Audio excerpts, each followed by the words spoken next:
Hey, what's going on, y'all? Big Sarge here. You tune into the Attention Orders podcast. I'm your host, Big Sarge. I would love to have all the energy that I normally bring, but once again, I've had the energy sapped out of me today. I honestly and truly have had the energy sapped out of me, completely pulled out of me on the things that have transpired on today. I want to say back in, ooh, had to be 1994, 1995. Um, so those of y'all who are not from Houston and the surrounding areas, there is a sports bar right off of 610 and South Main called Carrington's. For those of you all who know it, we call it Carol's. So back in the day, I don't even know because I haven't been in Carol's in so long, but Carrington's used to be popular or jumping on Monday nights. For some reason, Monday nights, Carrington's, the sports bar, was the place to be.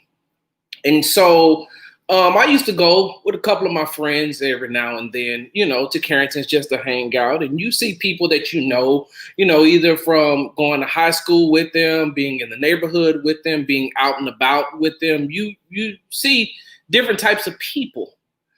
And so I'll never forget, we were hanging out in the parking lot. We call it parking lot pimping, you know. I hope that isn't derogatory towards anyone. We call it parking lot pimping. And what parking lot pimping is when you don't really have enough money to go into the establishment and drink and have a good time. So you just hang out in the parking lot and then you just wait for the flow of traffic to come out, or just hang out with the other people that's parking lot pimping. You just hang out there with Carrington, hang out there at whatever establishment you call it parking lot pimping. So we're out there parking lot pimping, right? And as the night gets, grows older, and as it gets into the early morning, meaning after 12 a.m., we're hanging out in the parking lot. It's us and a couple of other guys that I know in different vehicles, though, but just some people I know from the hood. Let me tell you something. I grew up in a heavily drug influenced, drug trafficking area. So I knew a lot of guys who sold narcotics. I knew a lot of guys who sold drugs. I knew a lot of those guys and went to school with a lot of those guys that sold drugs. So we're out there just hanging out, right? And all of a sudden you hear this commotion. You hear these people getting into it. You hear these cuss words flying back and forth, this, that, and other. And then next thing you know, you hear pop, pop, pop, pop, pop. For those of you affluent people, those are gunshots. So you hear these gunshots, right? And all of a sudden you get down because you're not trying to get hit with a bullet or anything. So you get down, and come to find out, it was one of the guys that I knew that I went to school with who had shot the gun in the air to stop the commotion. Well, the police who were out on the premises, bam, grabbed him, put him down, slammed him down, handcuffed him, everything, took him to jail, right? I didn't see him for a while. When I seen him again, he told me that he still had to go to court on attempted murder charges for shooting a gun in the air. He had to go on some type of, I don't want to call it reckless endangerment, but some type of other charge, because the police said that they couldn't determine where the bullet was going to come down and who it was going to hit. That's how they came up with the attempted murder charges, and then like 2 or 3 other charges he was charged with for shooting that gun in the air, right? Just for shooting it in the air.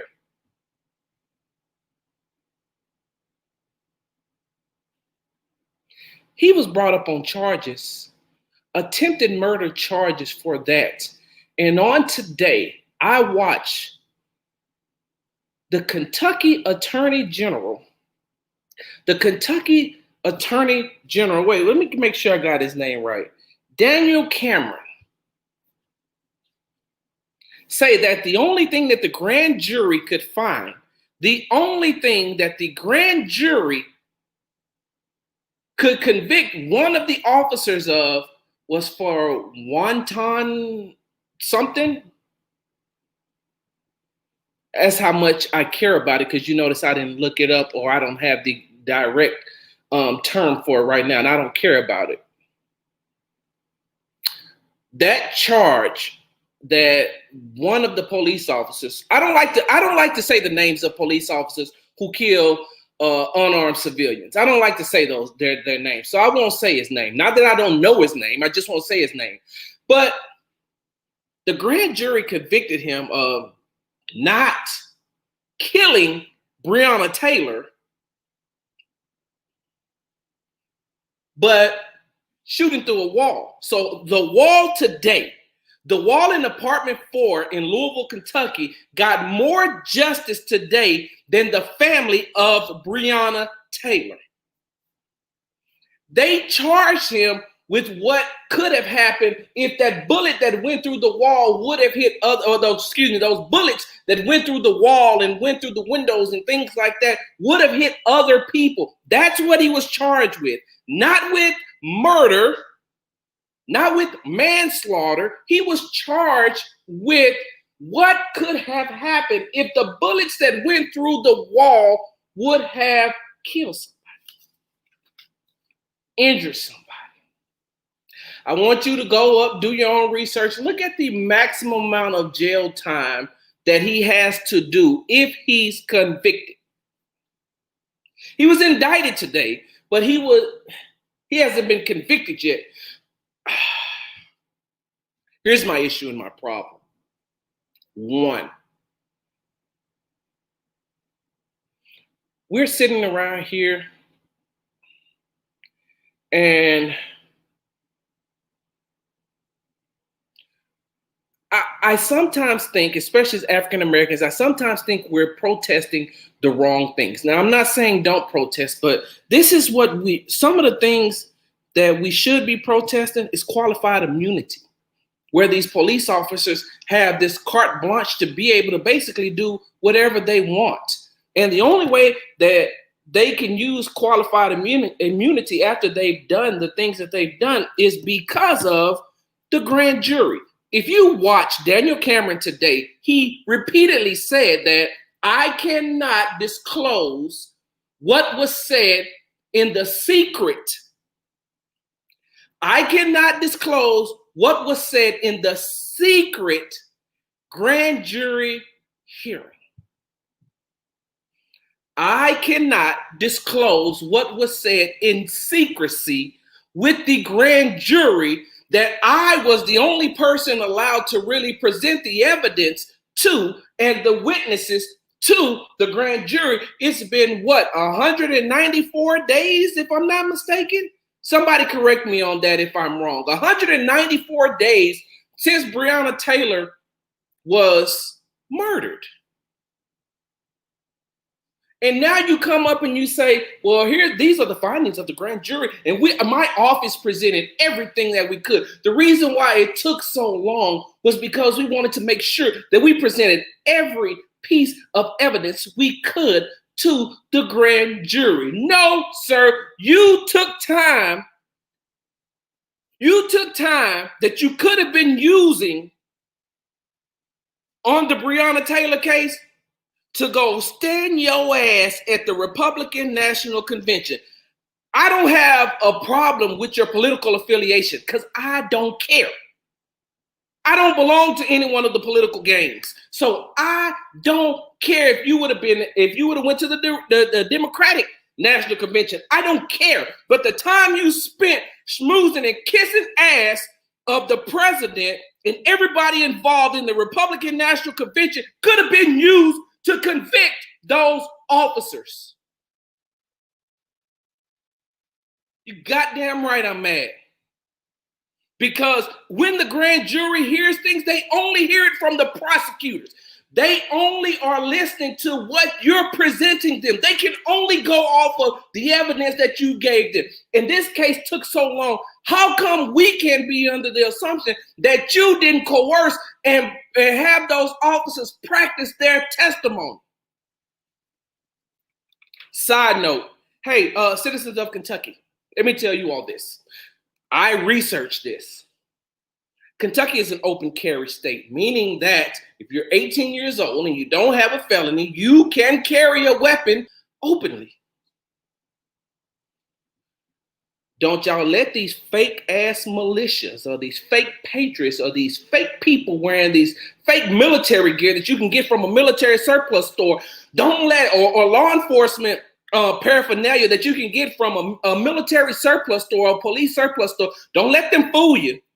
When they walk up on you, if they don't show you no ID, or if they don't prove to you on who they are, you have just as much right to do to them whatever they plan on doing to you. I am not advocating violence. I am not advocating killing or shooting anybody. What I'm saying is that if they come up on you and they are nothing but private citizens, as a private citizen, you can do the exact same thing. Remember that. Remember that. Remember that a citizen that comes up to you as a citizen, you ain't got to listen to what they say. You ain't got to, you don't owe them nothing. You ain't got to produce no ID for them. You don't have to say nothing to them. And if they come at you with force, you have the right to use force back. There's no such thing as a law enforcement official who does not have to tell you who they are. Don't fall into that damn trap. Oh, no, sir. Oh, no, sir. Listen. Big Sar said, walk up on him. Walk up on me and don't identify who you are. Either one or two things gonna happen. You figure it out. So let's go ahead and jump into this case before I get off this podcast right quick. And once again, you tune into the Attention Orders podcast. I'm your host, Big Sarge. You can find me on all podcasting platforms. You can listen to me on all podcasting platforms. You can find me on YouTube at Big Sarge Media. You can find me on Instagram and Twitter at Big Sarge Sports with a Z. All right, so let's jump into this case right quick because I want to jump into it and then I'm going to jump right off and then go on about my business. I got other things I got to do today. So let's talk about the case first of all. Let's talk about the case. So after midnight, right? After midnight, when the police executed this no-knock warrant, I don't give a damn what the Daniel Cameron says, and I understand he has way more stuff and way more evidence in this case than I do. I get it. I got it. I understand it. But here's the thing that lets me know or make me use my common sense to say that, hey, you said it wasn't a no-knock warrant because one person after midnight said that they heard the police announce themselves. One, if you all watched his press conference today, there was a reporter from the New York Times that said, how can you go off the testimony of one person when myself and other journalists in this room have combed that area and we have talked to over 12 people about this case and none of them said that they heard it? But you're using the testimony of one person. You said one person corroborated. Hold on, it gets better.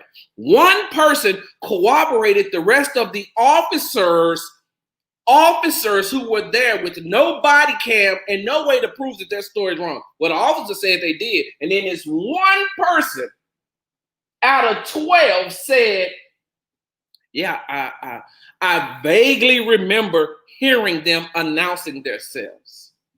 I don't even want to get into witness tampering. I don't even want to talk about the other things that go on when all you need is one person. All you need to do is convince one person to corroborate the stories of a gang running up into a house. They executed this warrant after midnight. Breonna Taylor and her boyfriend was asleep, which 9 times out of 10, a lot of people are. Let me tell you, I got next door neighbors right now. I hear noise. They're loud. I hear them. I can't make out what's being said. I could just hear them. So how does this witness that they say lived above apartment 4 was able to hear clearly what they said? Hold on, let me put this up for what my cousin said. Because the one gives him what he needed to present the case he wanted. Exactly. Let's dig a little bit deeper into this case. So let's talk about the warrant, right? So the warrant was for the police to search Breonna Taylor's house because they convinced the judge that drug packages had been received out of that house, even though through investigation of the post office, they were told no suspected packages were ever delivered there. They were told during their investigation, they went to the post office and said, we believe that drugs are being shipped or drug paraphernalia or some sort of drugs are being shipped to this address. Can you corroborate that? And the post office told them there has been no suspicious packages that went to that address. First strike. If you've already been told that, maybe you should go back and do some type of other investigative work to find out, hey, wait a minute. And you even convinced the judge to sign off on this, right? Remember that, y'all. Y'all put this in your memory banks because we're going to come back to it in just a second. You convinced the judge that he should sign off on a warrant so that you could execute it in a house that you said drugs were being shipped there when you were specifically told that no drugs were being shipped there. Remember that.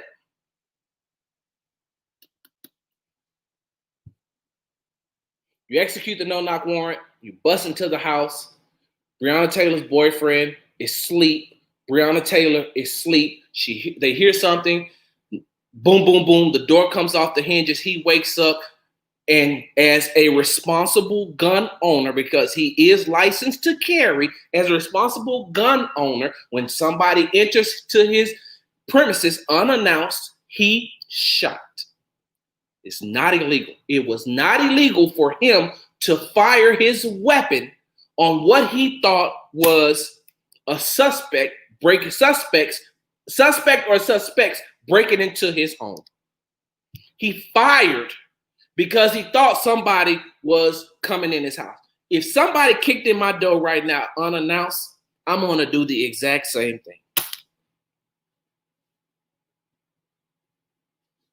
At 12 o'clock, after midnight, you said that you announced yourself as the police, right? You announced yourself and then you came in. But if you got him saying that he didn't hear you all ever announce yourself and all he heard was the banging and commotion of you coming into the house and he fired, how was he wrong?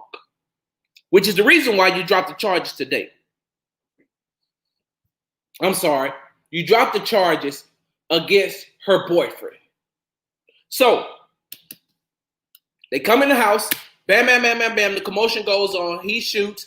The attorney general said today that by him firing his weapon and shooting one of the officers in the thigh, that gave them probable cause to be able to fire back. That gave them that allowed them to be able to fire back because they were fired upon, even though he fired the weapon because he thought that it was burglars and not the police. So you honestly think that a concealed handgun owner who had to go and take classes to find out exactly what he can and can't do with this weapon, do you think that if he'd have known that the police was coming through the door, knowing that he ain't got no warrants, ain't no drugs, no illegal activity, do you think he would have fired back? When are we going to start using common sense in some of these cases?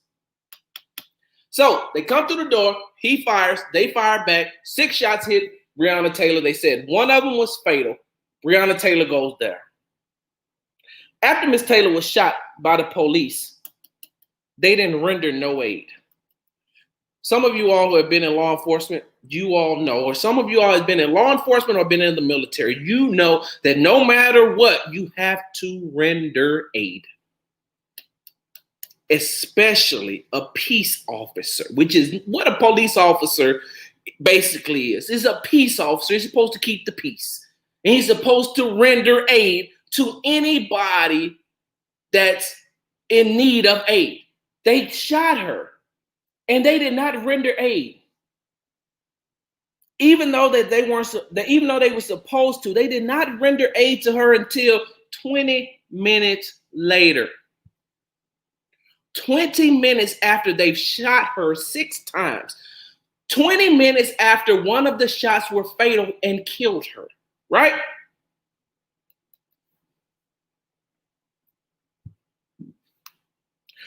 Her boyfriend had to call 911 in order to get aid for Breonna Taylor.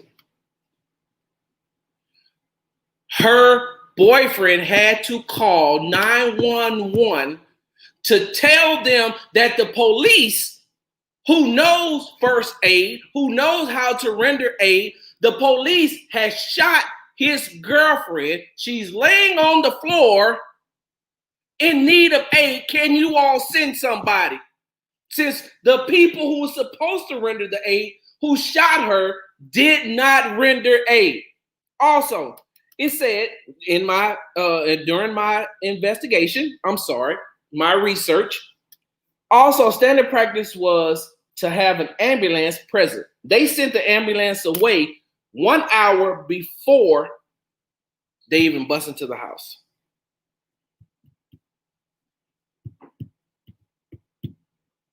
You send the ambulance away because I guess you figured that wasn't nothing gonna happen when you needed the ambulance. 2, you shoot this woman. She's laying on the ground. You don't render her aid. And instead, you struggle to get aid to the officer who had been shot in the thigh instead of the woman who had been shot and killed with a fatal shot. 6 times. He shot once. She shot 6 times. And you don't go out and help her. You go help him. Okay. So you don't render aid. Also, you don't put into the police report that she was shot.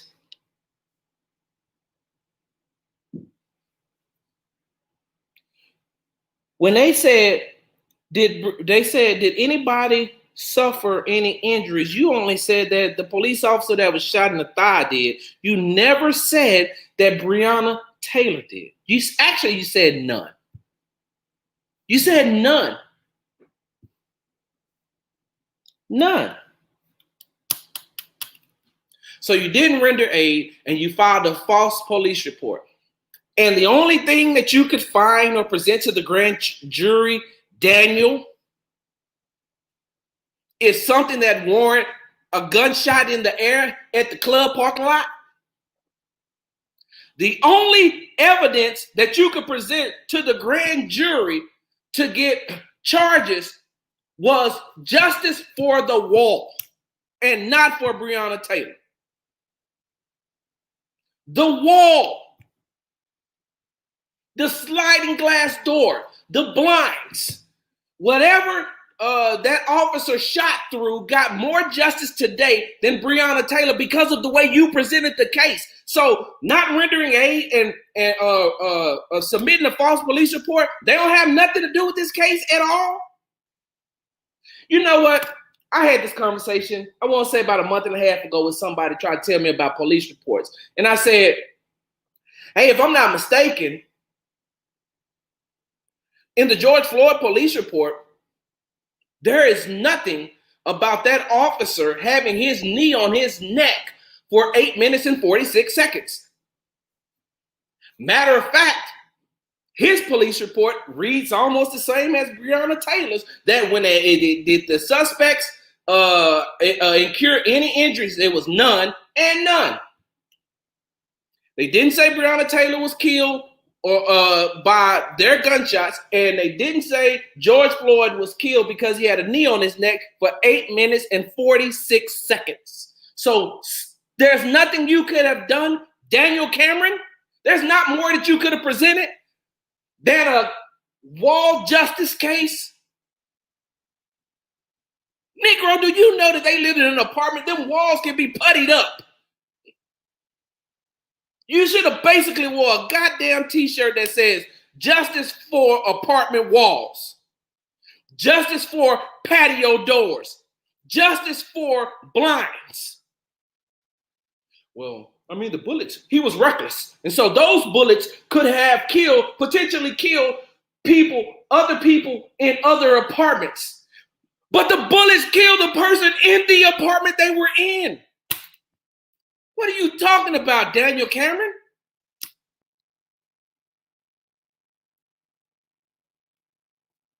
So the suspect that they were actually looking for, Mr. Jamarcus Glover, her ex-boyfriend, do y'all know that he had already been identified and accounted for before they executed the warrant? You all know that, right? You all know that they knew exactly where he was when they executed that warrant, and they executed that warrant anyway. This is the same guy that the police went to and tried to coerce into saying that Breonna Taylor was part of his drug ring so that they could use that narrative before they put out this bogus, fake-ass indictment today. You know that, right? You know that, right? You know that Jamarcus Glover was already accounted for, the guy that they said was one of the heads of the drug rings in Louisville, Kentucky, that they were looking for. Her ex-boyfriend. She was laying in the bed with her boyfriend. He was already accounted for before the warrant was executed. And yet, you all still ran up in there and a life was lost because you couldn't do your goddamn job. And the only thing that you presented to the grand jury was enough evidence to indict them on messing up a wall, messing up a patio door. That's the only thing you can indict them on, huh? Yeah, so wasn't there a whole person that died that night? Yes, but did you see the holes in the wall? My condolences to the family of Breonna Taylor. We all understand that this is a very troubling time. It was very hard. Because that's what you look like today, Daniel. Trying to drum up fake tears. Trying to say, I'm a black man. I know how hard it is. You black by skin, bro. You black because you have melanin. You ain't black. You got melanin in your skin, but you ain't a true black man. Your actions don't speak of it. And I don't give a damn who get mad about me saying this. I don't care. Numbers on algorithms don't impress me. They don't get me excited and all. Oh, look how many followers I have. I can't respond to you because I got a blue check. I don't give a damn about no numbers on no algorithm.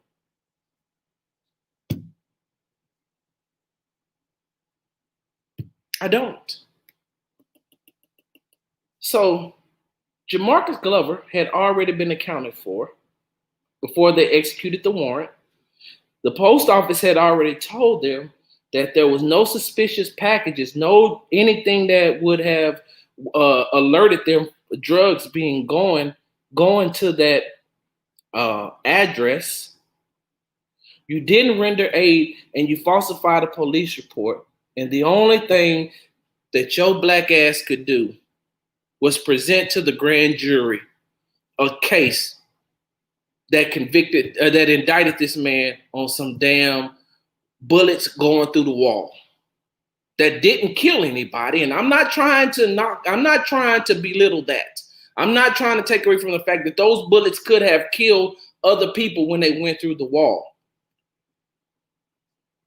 But you indicted this one officer on what could have happened instead of indicting 3 officers on what did happen. That ain't even the best part, y'all. That ain't even the best part. Because see, so I'll say this one more time.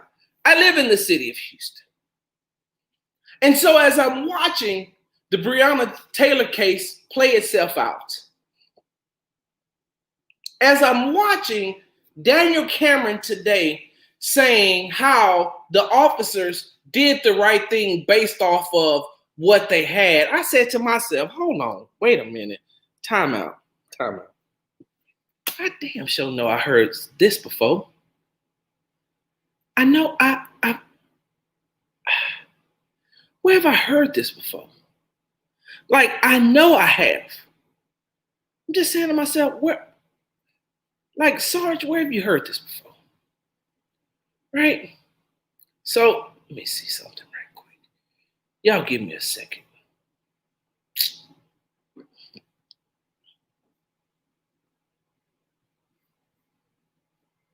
Let me just ask y'all a question. Especially those people who live in the city of Houston and surrounding areas. Y'all remember this case? Just asking. Do you remember this case? Now, for those of you all who are not watching me live right now, who will listen to this podcast a little bit later on, let me go ahead and read this to you. According to CBSNews.com, ex-Houston police officer charged with murder over deadly drug raid. Once again, according to CBSNews.com, ex-Houston police officer charged with murder over deadly drug raid back in August. This is August 23rd, 2019. A former Houston police officer has been charged with murder in the connection of a deadly January raid of a home that killed a couple who lived there and injured 5 officers. Gerald Goins surrendered to authorities Friday afternoon, CBS Houston affiliate KHOU reported. He was charged with 2 counts of felony murder after police accused him of lying in a search warrant about having a confidential informant buying heroin at the time. If convicted, Goins faces up to life in prison. Goins, who was shot in the ensuing gunfight during the January 28 raid, later acknowledged that there was no informant, that he bought the drugs himself, authorities said. Another former officer, Stephen Bryant, was charged with tampering with a government record for allegedly providing false information in a report after the raid that supported Goins' story about a confidential informant. Bryant faces up to 2 years in state jail. Killed in the raid was Regina Nichols and Dennis Tuttle. Harris County District Attorney Kim Ogg offered an apology to the couple's family. I want to tell them how sorry we are as a city and a county for the actions that resulted in the loss of their loved ones' lives, and that our work is dedicated to ensuring that their loved ones receive justice. Following the shooting, prosecutors began reviewing more than 2,000 cases tied to Goins and Bryant. In June, the prosecutor said investigations had grown into a probe of 14,000 cases handled by the Houston Police Department Narcotics Division. Both officers were relieved of duty after shooting and later retired. Let me go back up here and read this to you one more time. A former Houston police officer has been charged with murder in connection with a deadly January drug raid of a home that killed a couple who lived there and injured 5 officers.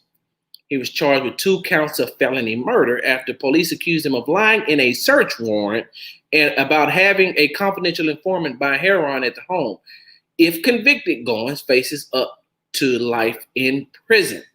Goins, who was shot in the ensuing gunfight during January 28th raid, later acknowledged that there was no informant that he bought drugs himself, authorities said. Another former officer, Stephen Bryant, was charged with tampering with a government record for allegedly providing false information in a report that the raid supported about Goins' story about a confidential informant. Brian faces up to 2 years in state jail.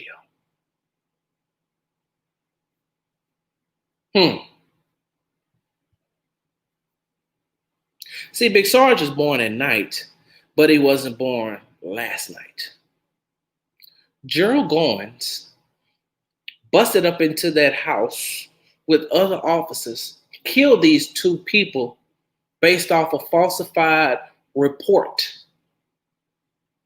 which means that he had to, in order to secure a search warrant, he had to lie to the judge in order to get the warrant by saying that an informant had bought heroin from the people, black tar heroin, if I'm not mistaken. So if that be the case, right? If Gerald Goins lied to secure the search warrant to go up in the house, ain't that the same thing that these officers in Louisville, Kentucky did? Like, it's the exact same thing if I'm not mistaken, right? They lied too, right?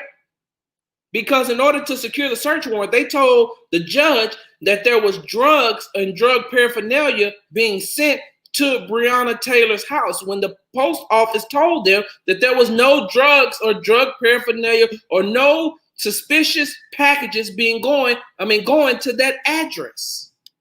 So what's the difference in between them executing a false warrant and Gerald Goins executing a false warrant? And I heard Daniel Cameron say today, everybody outside of the Commonwealth state of Kentucky will try this case, but they don't have the information that I have, and they don't have the evidence that I have. Yeah, I got that evidence.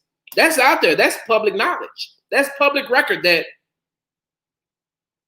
the post office told them ain't no suspicious packages, but yet they used that to get the search warrant to go up into Breonna Taylor's home.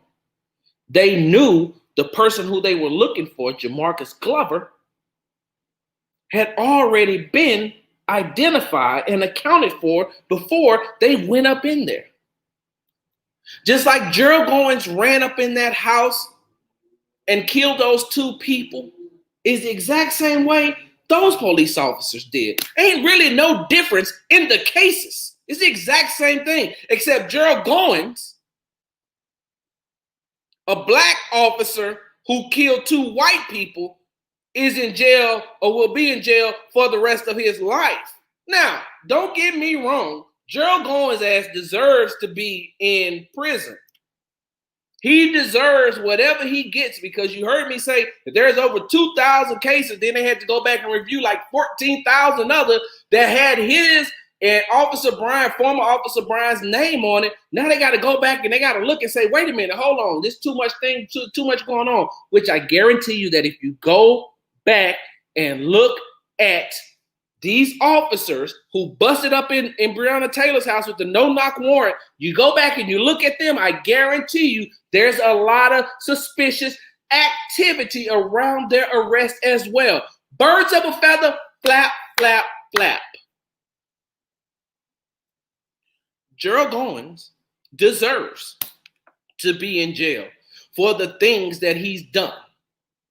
Now, let me give y'all a little side note, because one of the reasons you listen to Attention to Orders, one of the reasons why you like Big Sarge, at least I got at least 10 people who like me. One of the reasons you listen to me is because Big Sarge is going to always give it to you straight, no chaser. He's going to tell it to you like a T.I. is. He's going to keep it 100, trio, all the time, which is the reason why I wear this damn cowboy hat, because in Texas, we keep it real. I just told you about Officer Gerald Goins. Y'all remember earlier, I told you, we talked about George Floyd and how when he was murdered by that police officer who had his knee on his neck for 8 minutes and 46 seconds, and it wasn't put into the police report. Y'all remember me telling y'all that? So after George Floyd was killed, right? This is a side note. After George Floyd was murdered, right?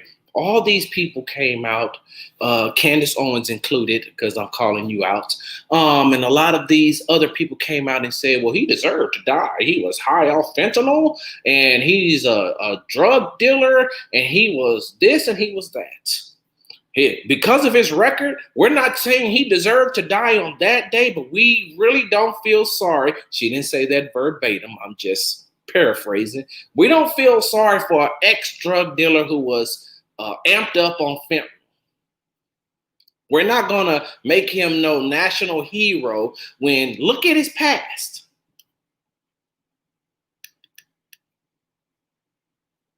I've shared with you all on my pages, on my social media pages, a letter from the Houston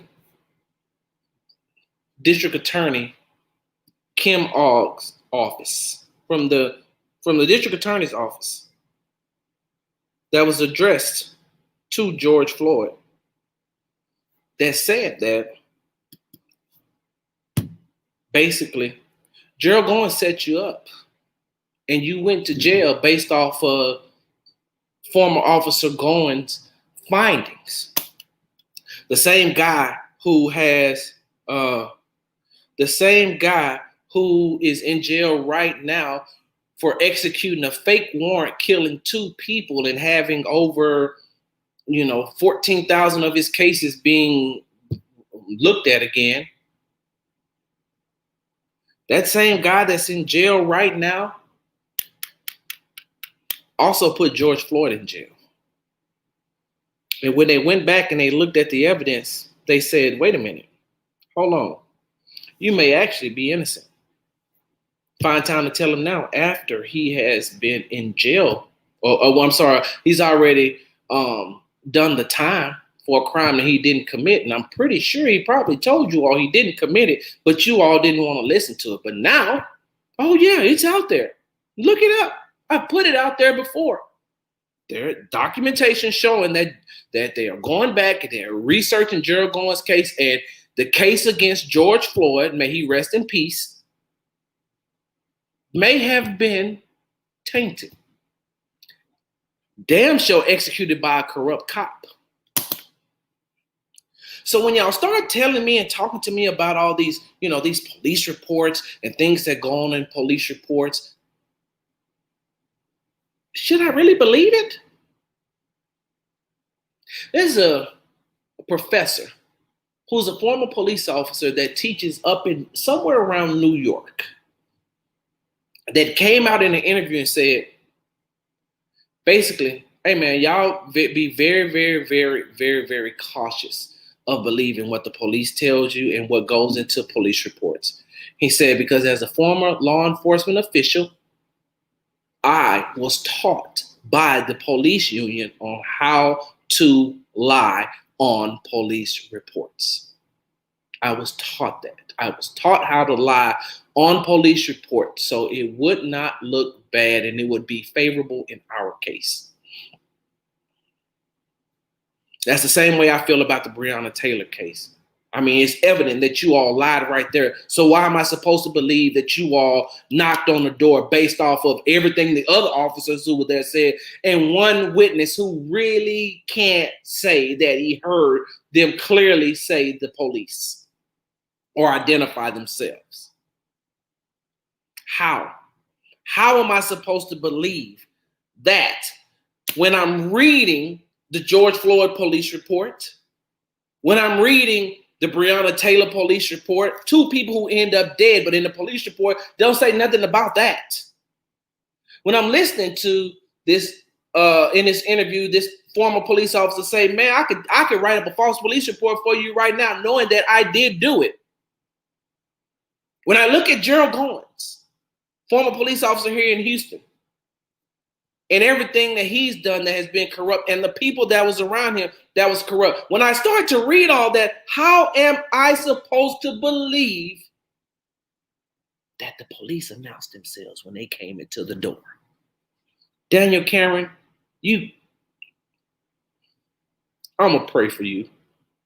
I honestly, and I truly mean that, because for as mad as I am about the way I feel like you handled that case, and I'm not a lawyer. Let me specifically say that I'm not a lawyer. I do not get in front of the grand jury. I did not present this case to the grand jury. I'm only going off of the facts that were presented in the research that I found, based off of actual evidence that is out there. I'm only going off of that. So I'm not knocking you, saying that, I can't say that, Daniel. I'm lying. I am knocking you. I am knocking you because you were the only one that was allowed to present this case, and you got justice for walls and patio sliding doors and curtains and blinds. You got justice for that, but didn't get justice for the person who actually died at the scene. I don't want any harm to come to you, Daniel. I don't. I don't want nobody to do any harm to you. Let me say that right now. But I wouldn't care if you lost your job. I wouldn't care if you ran for, which I think that you are, a higher office and you never got it. I wouldn't care. because that $12 million that you helped come up with the settlement for Breonna Taylor's family, that ain't going to bring her back. They're not wrong for taking the money. I wish they wouldn't have taken it so early because that was almost like a payoff. But they're not wrong for taking the money. But you're helping corroborate the stories of the person who killed them. You know how many times today in your press conference you took up for the police? You know how many times you repeated and let me make myself clear when you were talking about the police?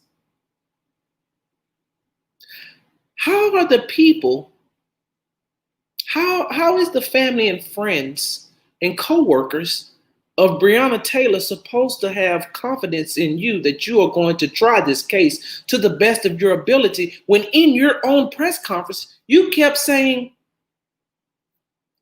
let me make myself clear and let me be clear. And then you repeated something in favor of the police.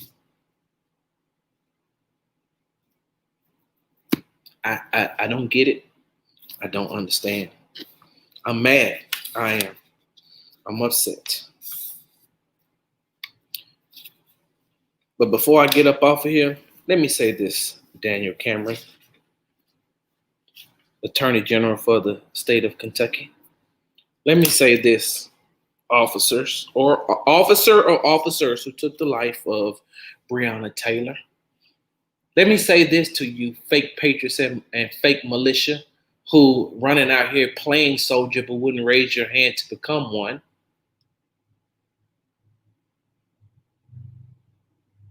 Let me tell you this to the people and the citizens of Kentucky.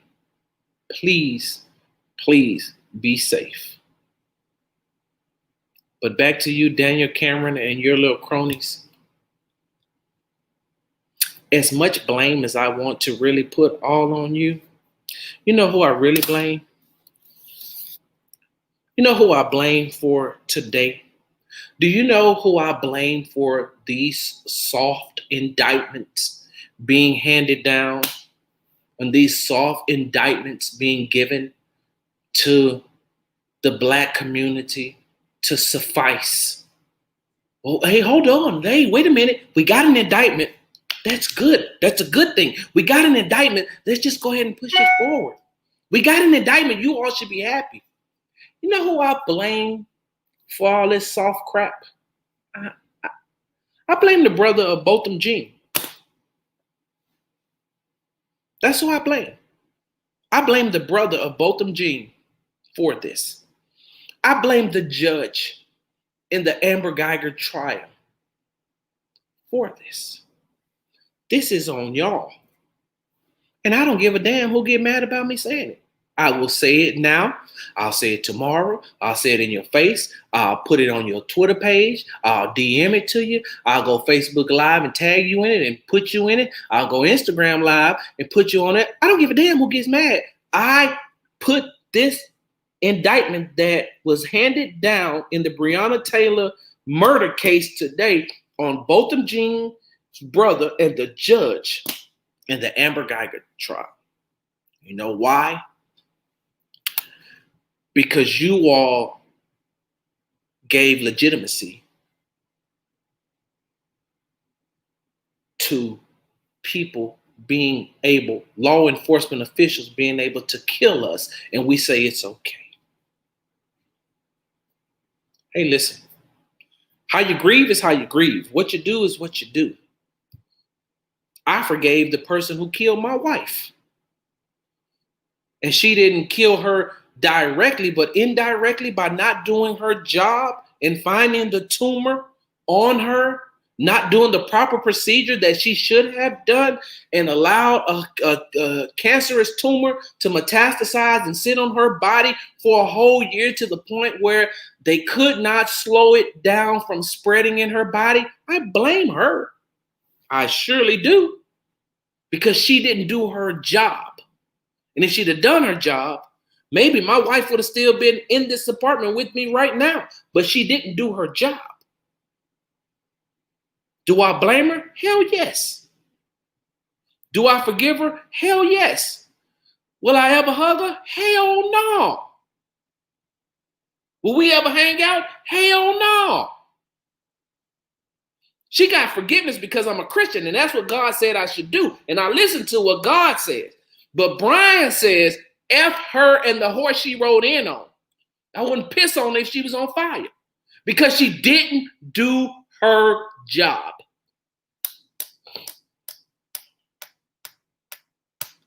When Botham Jean's brother hugged Amber Geiger in that courtroom, when the judge on the case went to her chambers, got a Bible, came back and hugged Amber Geiger, do you know that the rest of the world seen that and said, oh, well, shit, it must be okay to kill black people and get away with it. Get a slap on the wrist and go on about your business.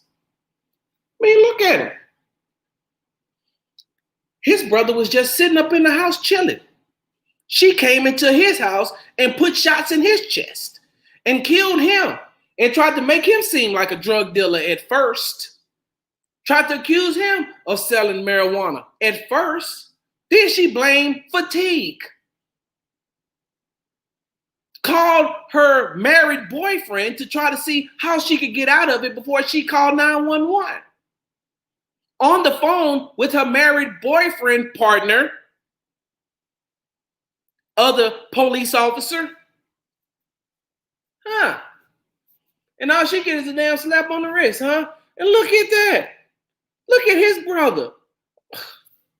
Well, God bless his heart. Look at him. He done forgave her and hugged her and everything and said, it's okay that you shot my brother